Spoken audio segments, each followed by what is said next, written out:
Good morning, everyone. Today is day 3 in Meghalaya, and I am so excited. I woke up quite early today. I did some journaling, did some meditation, had a very productive morning. To be honest, when I'm traveling, I'm way more productive than when I am at home. I wake up early, I'm very active. I don't know. Tell me if this happens with you too, or is it just me? Because I'm mostly always traveling. Now, what are we gonna do throughout the day? Today, we're gonna go to the cleanest village in Asia called Mawlynnog, where everyone's driven towards keeping their village clean. It's a very small village with very few people, but apparently, I've heard it's incredibly beautiful. So, we'll find out. And we're then going to be going to a secret village where we're going to have this amazing folk music experience, local Khasi folk music, where the village is going to gather and we're all going to sit together and watch that. So I'm really, really excited about that. And we're also going to have a lunch in some very scenic spot. So I'm excited. All of this sounds very exciting. I'm really excited for the views again because they're going to be incredible, I'm sure, just like last time. So I hope you're excited to go with me, meet Nick again, and Chalo Hoppo.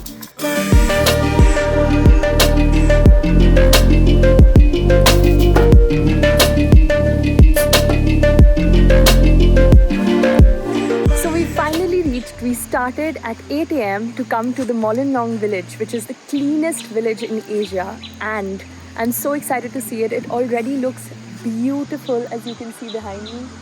The views are spectacular, and I have so many questions about when it was declared as the cleanest village. What does it really mean for it to be the cleanest village of Asia? So let's see if those questions get answered today, and I will be showing you around. Mawlynnog was beautiful.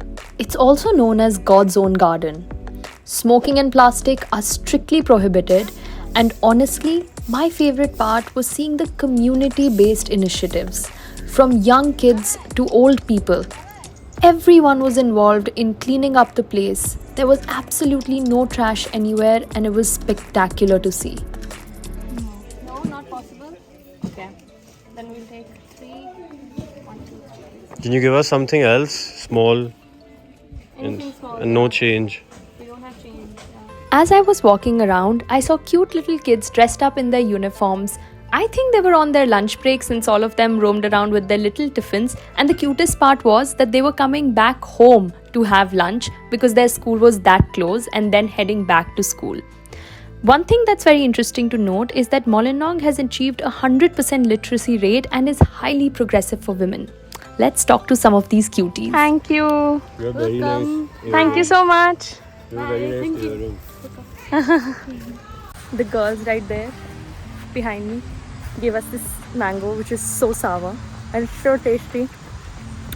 So I realized this is a thing in Shillong as well, where they sell unripe fruits like unripe mulberries and raspberries, and then they put salt and chili on them, and it doesn't taste that bad. I mean, I could do without the chili, but I like the salt. So I've got some info. I met 2 girls who were in school, and I thought who better to ask than people who are actually studying and are learning the GK and all. So they told me that this was declared the cleanest village in 2003, and it's been so ever since, and it is very, very, very clean. And people, like, there are no dry leaves either, so I'm wondering if that's because of the tourism factor or just because how it is now. Mawlynnog was magical. I felt like I was stepping into a whole new world in itself here, with its own rules, traditions, and way of life, making it stand out from the rest. Please, please add it to your bucket list.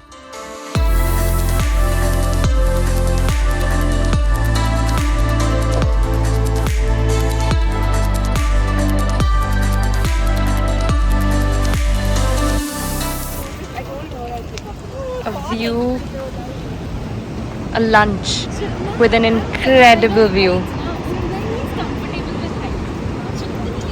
So we've all got our lunch ready in these plates right here. So I'm going to show you what all I got, okay? So I have some lettuce here, egg, sabji, aloo sabji. That's the chutney that is so good. It was so good yesterday. There's some pumpkin, and there was the rice, and that's how it was packed. So I'm very, very excited to dig in because I'm so hungry.